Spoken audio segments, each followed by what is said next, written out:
What's up, everybody? My name is Del. This is Del on Movies. Thanks for hanging out with me. And if you've been here before, thanks for hanging out with me again. And today we're going to give you the whole rundown on everything I watched in September. Unlike the previous months, the summer months, I didn't watch as many. And even in October, I've already watched more, but I'll get to that at the end of this month. Right now, we're going to go ahead and get into everything I watched in September. It's basically a dozen movies. So let's just get into it and see what we got going on. First movie is Unforgiven, and I watched that for a movie swap with Movies and Train Studios. He had never seen this. I've seen it a few times. It's one of my favorite westerns of all time, one of my favorite Clint Eastwood movies of all time. You can go check out that movie swap to get my full thoughts on it, but it's a 4.5-star movie from me. Some of Clint Eastwood's best directing. Morgan Freeman's fantastic in it. Gene Hackman is amazing in it. The whole cast is great. And it's not your typical just, we're gonna have a bunch of shootouts. That's not what we got here. We have actually a character study in a western. We have several character studies if we're being honest. But yeah, 4.5 stars for me on Unforgiven.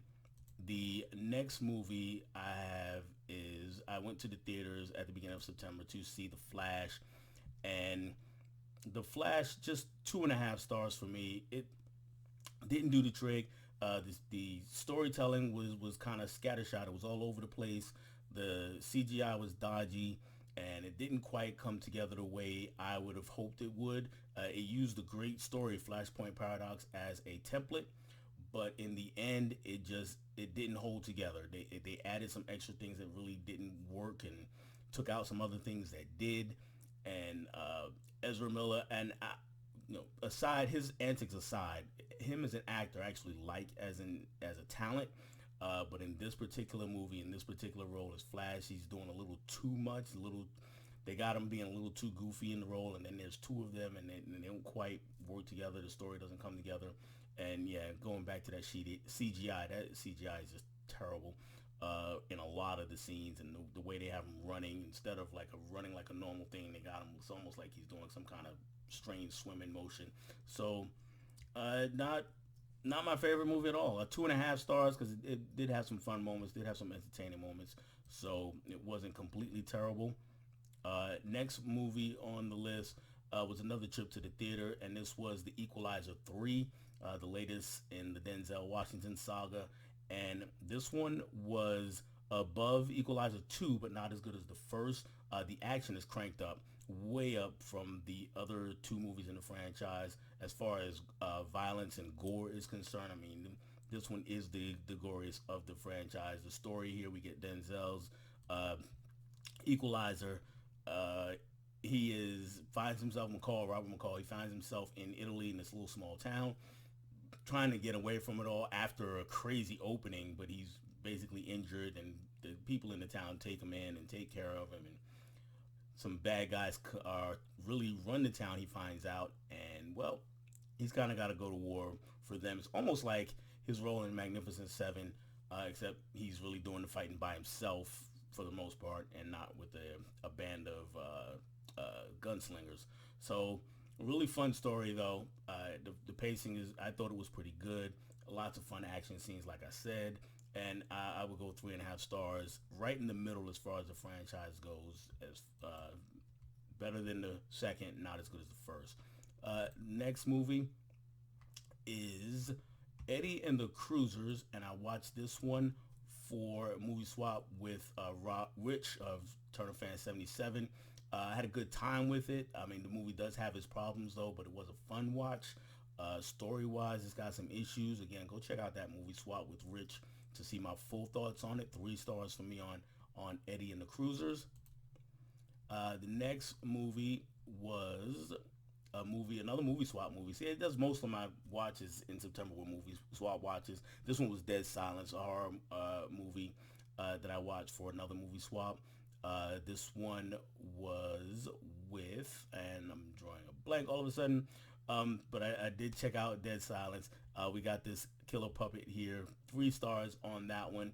And this movie is kind of meandering along, and honestly, it was really in the 2.5 star territory. And then the final final 20 minutes or so just really boosted the movie up for me, and that got me up to 3 stars on Dead Silence. After that, another movie I watched was New Jersey Drive. So New Jersey Drive, I haven't watched this in a really long time, over 20 years, over maybe even close to 30. It came out in it came out in 95. So, and I probably watched it last in 98, 99. Last time I watched it probably.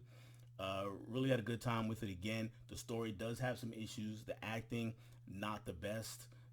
It is one of those rash of hood movies that came out in the mid to late 90s. And this was one of the better ones, so I'm going to go ahead and stick with my 3.5 stars on that one. Again, this was one I talked about on Movie Swap, and I apologize because I'm so drawing a blank on the name of my guest for that episode. I'm going to put it down here while I'm talking about these movies just so they can get some credit, but yeah, and you can go check out that episode. Next movie, 99 Homes. And this one, I believe this was this Nate's Movie Swap? 4 stars from 99 Homes. I almost had to enjoy it, but I don't want to say that I enjoyed 99 Homes. I would say that it is a really good movie. As I told him during the episode, this for me, even though it's a drama, it's Emil Hirsch is is the main character. He plays the main character. I'm sorry, Andrew Garfield plays the main character. Michael Shannon is basically the antagonist here. And Garfield's character has lost his home right at the beginning of the movie due to foreclosure. This is basically the housing crisis back in 2008, 2009. Shannon's character is a guy who's capitalizing on all this. He's making tons of money while people are getting put out their homes left and right. And he sees in Garfield some skill, some ability, kind of takes him under his wing. And next thing you know, Garfield's working for him and helping him put people out of homes. And the story goes from there. And I told him on the episode, this for me is more like a horror movie than most horror movies. This is something that hits close to home. So I can't say that I enjoyed it, but it is an excellent movie. So 4 stars on 99 Homes. And then the next movie is the other movie that we watched that episode, or not the, this was Poetic Justice. And Poetic Justice is one of my favorite John Singleton movies, one of my favorite Tupac movies, definitely my favorite Janet Jackson movie. And she's only got a handful, and Tupac's only got a handful before his passing. This one, again, Tupac was just amazing in this movie. He was just fantastic. Regina King was also really good in the movie. We had an interesting debate on Janet Jackson on that Movie Swap episode. So yeah, check that out and see where we fall on Janet's performance and the movie as a whole. For me, as you can see, I suggested the movie. So yeah, 4 stars is what Poetic Justice is from me. Next movie was craziest experience of the month probably, and this was House. This one was for a Movie Swap with Ryan of Movies with Ryan, and you can see here, guys, that I don't have any stars on this. I didn't rate it, I didn't rank it, and at the time when I did the Movie Swap with Ryan, I told him I didn't know if I liked it or not. I basically told him that, and I'm still not 100% sure. So if I gotta ascribe stars to it right now, I'll go with 3 stars. Because it is intriguing enough for me to want to go back and want to see it again and kind of pick up on more of the nuttiness that's going on. But I can't really say that, oh, I love this movie, let's make it 3.5 or 4 or anything like that. And I can't say that I hated it to go any less. So we're going to stick with 3 stars. Watch the whole episode because I might sound a bit muddled right here. Watch the whole episode and get hopefully a little bit clearer understanding of what I mean when I'm talking about House. The movie that I had Ryan watch this was not the movie I had Ryan watch. This was Women Talking. I hadn't seen this one. It's one of those movies, Oscar-nominated movies from last year that I had not had a chance to watch. Rooney Mara is in the film. Claire Foy. A group of women, as you can see here, in an isolated religious colony, struggle to reconcile their faith with a string of sexual assaults. Basically, these women have been getting assaulted left and right, and the men in the town, this is Well, I won't spoil when it is because when it looks like and when it actually is are two different things. So I won't spoil that part of it. But the women in this town, again, they're being assaulted by, by guys that the men in the town are saying, either saying they're not doing it, they're innocent of doing it, or it's the women's fault that it's happening. So basically, it's a microcosm of sexual assault in this country, just within this story, and it does a really good job of it. It's a slow moving movie. It's a slow burner.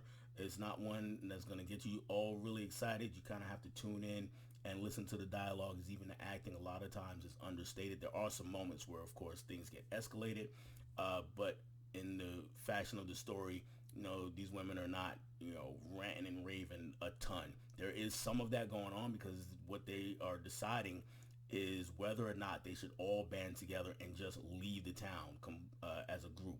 And as you might imagine, this is causing a lot of arguments, a lot of back and forth. And it's just the women that are deciding this, with one male character who's really not deciding. He's just kind of there transcribing because most of the women aren't not able to read. So it's a fascinating story.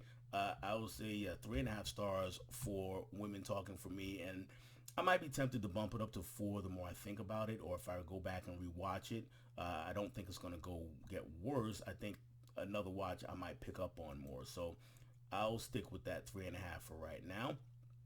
And next movie is Transformers Rise of the Beast. And by the way, Poetic Justice was the other movie I had for Ryan. Let's go back there. Transformers Rise of the Beast. I'm not a Transformers fan, guys. And I like the first movie. I grew up on it. It's nostalgic. I really do enjoy that one. Um, I like Bumblebee. I think that might be the best movie of the entire franchise. For this one, I'm gonna say that it's probably the third best Transformers movie in my opinion, but that's still not a good movie. Whereas Bumblebee and the first Transformers, I said good movies. This one, I will say, is not a good movie. 2.5 stars is where I fall on that one.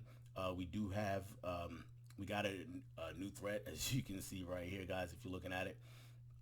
And Optimus Prime, the Autobots, they're fighting. They're trying to keep. See, I've forgot so much of this. Let's see. Anyway, these not the Decepticons. It's another group. They're headed up by another uh, super strong bad guy who's working for an even stronger bad guy. I think this one's working directly for Unicron. And I know Transformers fans are just rolling their eyes at me right now, like, oh my God, he doesn't know anything. Trust me, I watched the entire movie and then it all left. It just wasn't my cup of tea, but it was better than Transformers 2, 3, 4, I think 5. However, whichever ones all came after the first one and before Bumblebee, it is better than all of that set. 2.5 stars for me. If you're a Transformers fan, maybe bump that up a star. Maybe even more than a star if you're really a fan. But yeah, that's where I fall on it. And then the last movie of the month that I watched, I told you it was a short one, guys, and that was Winter's Bone. And that is one of the movies that I watched on my movie swap. This one was Rich Returner fan. Um, yeah, it's still a fantastic movie. 4 stars for me. And again, I could even go up to 4. Matter of fact, you know what? I'm just gonna go ahead and bump this one up to 4.5. And I'm not a big 4.5 person. He's a 4 or 5 usually, but I will go ahead and bump this one up to 4.5. Jennifer Lawrence is just fantastic. It's one of her earliest roles, if not her earliest. I'm not sure if it is. John Hawkes great as her uncle. And Dale Dickey, as I was telling Rich, delivers the best performance of the movie. For me, in my eyes, really enjoyed her work here. She put some fear in me for the main character. Not necessarily that I was scared of her, but definitely she was terrifying for what she might do to the main character, what might happen to Jennifer Lawrence's character. Go ahead and check out that movie swap with Rich to get more of my thoughts and, of course, his thoughts on Winter's Bone. Find out if he liked it or hated it or where he falls on it. And then you see Dale Dickey, who's got some great performances and a lot of great movies. But yeah, that's all I have for you guys. I hadn't watched many movies in September. I didn't watch many movies in September. Slow month. Let me know if what you think of any of the movies that I did watch that you've already seen. Let me know what you've seen and what you thought of those movies. I look forward to interacting with you as always. I'm right around 380, 385, somewhere in there subscribers. I'm only mentioning that because I'm coming up on 400. And when I get to 400, I'm going to do another live stream, do some giveaways, and just chit chat, Q&A style, and just have a good time. So that's it. That's all I have right now, guys. I will catch you on the next one. Bye.